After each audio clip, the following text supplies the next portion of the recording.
Hello, hello, KO. Let's fix our camera. Our camera's a little far. Yes, I know that most people are not going to come on at this hour because this is like late, late.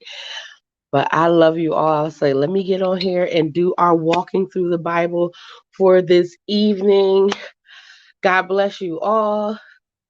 I am going to be doing 1 Samuel 28 through 31 and Psalms 18 as we continue with our walking through the Bible. Um, Most people are going to catch this on replay, and I already know that, which is totally okay. But we want us to make sure that we did it before this day was over. Okay, so it starts off with First Samuel chapter 28, and it's actually entitled Saul seeks a medium. And people are like, oh my goodness, what you mean Saul seeks a medium? Hello, hello, hello. How are you? How are you? God bless you.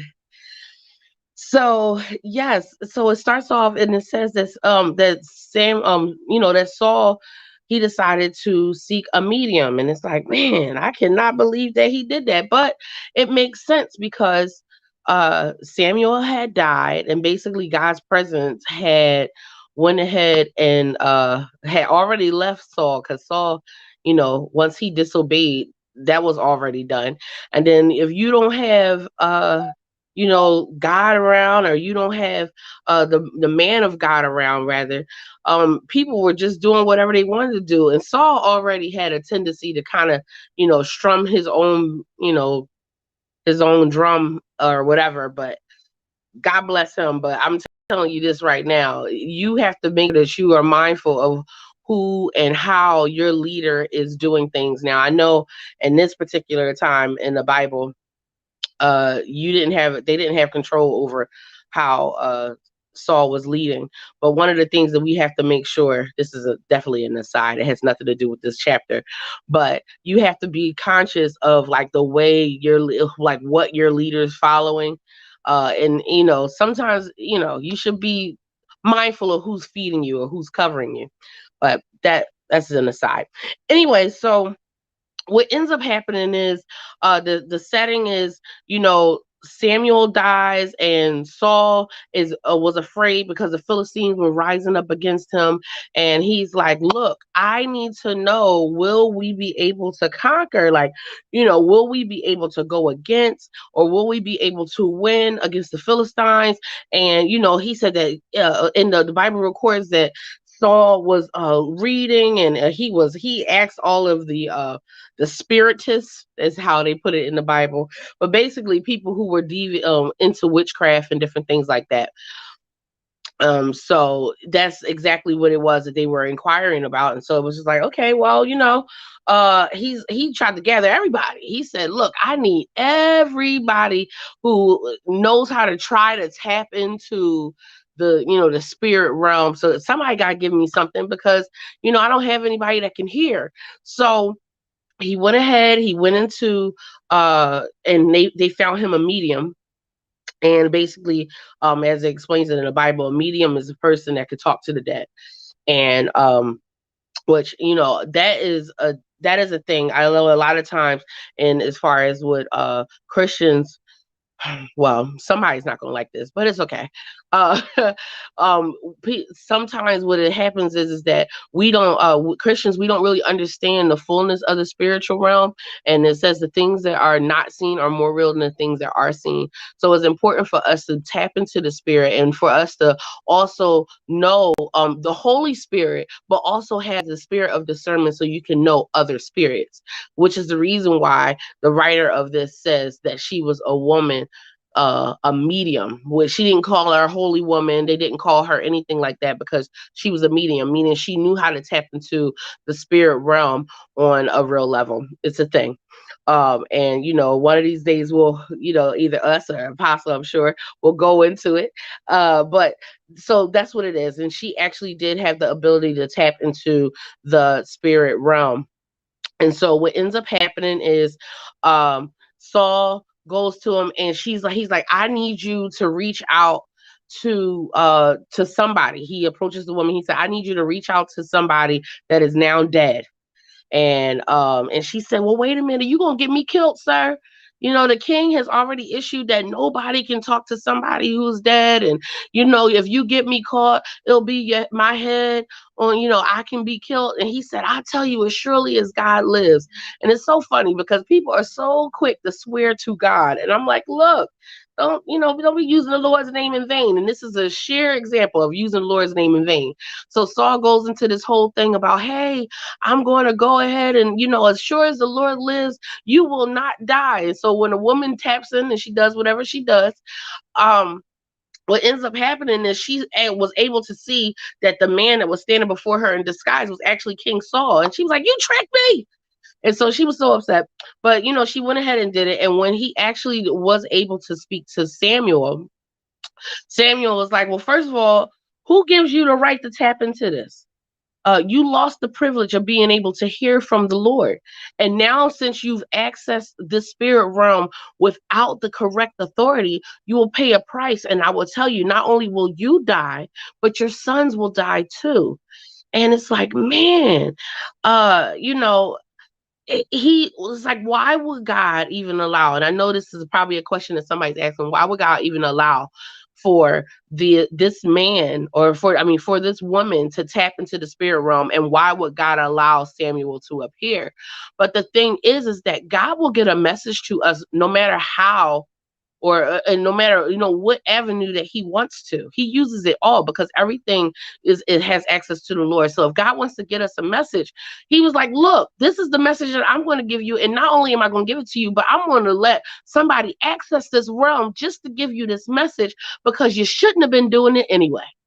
So, you know, it's a little bit of a chastisement, but yes. So what ends up happening is they go onto it, and he is so upset. He wasn't eating, he wasn't doing anything, and he's like, oh my gosh. And surely, as you know, what ends up happening is, you know, the story changes and it moves on. So later that day, what ends up happening is that David is, you know, as we heard, we're walking through the Bible yesterday, that David is actually in the Philistine camp, and he's chilling in the Philistine camp, because the king had favor with them.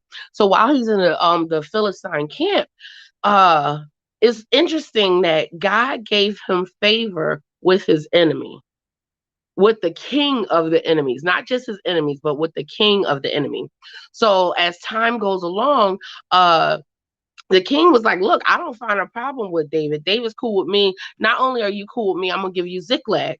And so, you know, he was given Ziklag. But then the Philistines, the actual people, you know, they were very upset. And they came and they said, hey, king, get rid of David. We don't like him. You know, he's our enemy. And when it's time for us to go to war, we're about to go and attack his former king, or his master. And when we attack him, we don't want him to be with us when that happens, because he might turn on us. So get rid of him. So the king of the Philistines told David, David, you're going to have to leave from where we are, and you're going to have to go to the land that I gave you. And it's time for you to go. The interesting thing is, God was actually setting David up. David felt rejected at that very moment. He felt rejected. He even asked the king, he said, what did I do to you? Like, why would you get rid of me? Like, why are you telling me to leave? Like, I haven't done anything. I haven't made you think that I was attacking you. I haven't done anything. And so in this rejection, he's like, he's really like, he's upset, because he's like, man, I can't go to Saul because Saul is going to try to kill me. I tried to get, you know, have refuge here, and now I can't stay here. Well, where can I go? And then as David gets back to where his land is, then all of the children and the women and all of their riches and everything was stolen by the Amalekites. So it's like, not only can I not go to my homeland, which is back to the land of Israel, because Saul was trying to kill him. Then the king that he was consulting with, or that he was taking haven with, that king kicked him away. And then he gets home and all of his stuff is taken, his children and his wife, everybody was taken, and not just his, but his entire army. And then to make matters worse, they his army was ready to stone him. David was going through. But the interesting thing is that David did not realize that God was actually sparing him. He was sparing him from dishonoring where he came from. Now, this is where it comes from. Like, we gotta, we have to give more substance. The Philistines were ready to attack Saul, and if David was with them or in any way associated with them, when it came time for David to take over the throne, people could have rose up against David, or his good would have been spoken evil of. They could have said, you know what, we're not going to follow David. We are not going to rise up with him because he dishonored Saul. God removed him from the Philistine camp in order for him to not be associated. So when it was time for him to take over as king, his hands were clean. He did not realize that the rejection, that the fighting, and all of this stuff that was going on with him was actually a setup. And God was protecting his name by removing him from the Philistine camp. Ain't that something? I'm like, God, as I'm reading this, I was like, God, you set David up. You removed him so that his hands would still remain clean. So he removed him from the Philistine camp in order so that he would not be associated with the death of Saul. Oh my Lord. I said, my God, all of that bad stuff. And then on top of that, when he saw of the Lord and he asked God, he said, God, will I defeat my enemies? God said, yes, you will. And then some. Then when him and only half of his army went, they destroyed them, and they not only got back all of their women and children, but they also got more money back from them than what they had actually already had. So not only did God deliver him so that his name would remain clean, but God also delivered him so that he could get an overflow. And then with that overflow, not only was he able to bless the men that was with him and the armies, but they also blessed the ones that didn't come. And David, was able to send money and sow money into the other tribes. You cannot say that God doesn't have a plan. God has a plan. He cleaned his name, made sure he protect them from anything that will harm his name or harm his witness or harm his testimony, delivered him, and then also gave him an increase and a seed to sow. My God. So this is all walking through. So then we get to chapter 31. Well, I do want to back up. When Saul was the day that Saul died, and when he fell, he decided, as you read it, he fell on his sword. He said that he wanted to die. And he fell on his sword. His servant fell on his sword, and then all of his sons also fell on their swords. They were like, nah, we just gonna go ahead and and Saul, he killed himself, and then the servant killed himself. And when the Philistines got to the camp, because he didn't want it to say that he didn't want it to be said that the Philistines defeated him, so he said, I'm going to do it myself. The Philistines took his head off and posted him, put his head on the temple of Dagon, and put his bodies and his sons' bodies on the wall. And so when some of the children of Israel heard about from Jezreel, they came and they took his body down and they burnt it. And I said, well, God, I know that the children of Israel were not big on cremation. Now, actually, something that they did with the from the pagan cultures, they would cremate in that time. But what it is that in Leviticus, if we remember correctly, or if we recall, in Leviticus, God said that anything that was done to flesh or any animal that was unclean and needed to be burnt by fire. So what ends up happening is, in order for them to bury Saul on their land, they actually had to burn his body or burn his flesh off and then put his bones in the ground so they could be made clean again. He had to be burnt by fire so that his bones will be made clean again so that he can be buried with God or with, with the children of Israel. And for me, that was like, man, that's a whole, like, God was still giving Saul a chance to be with him or with his people by cleaning him again. Lord have mercy. Okay, I know it's late, so I'm not gonna go super deep, but that right there, that whole blessed me. Okay, so then we get to chapter 31, and well, that was the end of chapter 31. So after they buried him, obviously there was a whole ritual around with that, and he was not able to be buried as a king because, like, like it was said earlier in the chapter, or earlier in the book, that the spirit of God had left from Saul. So what ends up happening is we fast forward to David. David is like basically living his best life right now. He's sowing seed. He's been delivered. He got his women and children back. His armies were happy. Everybody was happy, and everything was wonderful. But he had to go through so much rejection. He had to go through so much turmoil. And how is that practical for today? A lot of times we go through rejection. A lot of times we go through a lot of things, and we're like, God, why is this happening to me? Like, what is all this for? I will encourage you. And just, it said that David had to encourage himself. That's exactly what the scripture said.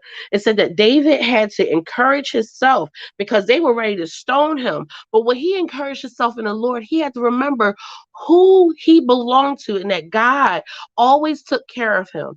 And God, and so this is the same David that understood that when he was fighting the lion, and when he was fighting the bear, and when he fought Goliath, that God was with him. So this same God that was with him in the wilderness with the lions, tigers, and bears, oh my, was also going to be with him when his women and children were taken from. It's the same faith. We have to continue the same faith that brought us to where we are right now. It's so important for us to understand that no matter what type of rejection we go through, no matter what type of turmoil, no matter what type of chaos can be surround us, that God leads us besides the still waters. That's where Psalms 23 came from.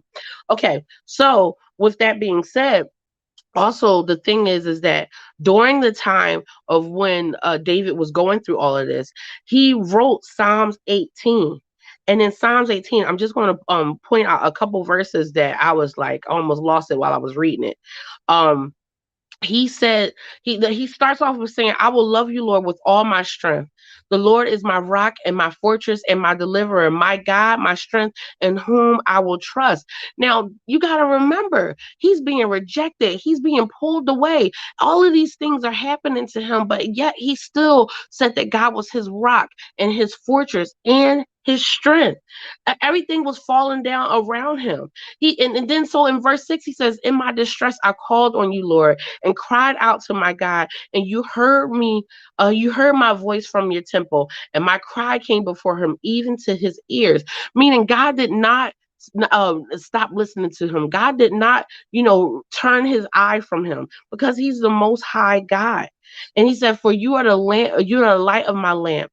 Lord, my God will enlighten my darkness. For you, I can run against a troop. My God, I can leap over a wall. And that is verse 29. We have to remember that God is our strength, that God is our fortress, and that no matter what is going on, that we can rely on the fact that God is in control, and that all things work together for our good. And that is the sum up of what our walking through the Bible is. Go ahead and tune into our next few chapters. And I hope you all have a wonderful rest of your night and morning for those who catch the replay. God bless you all.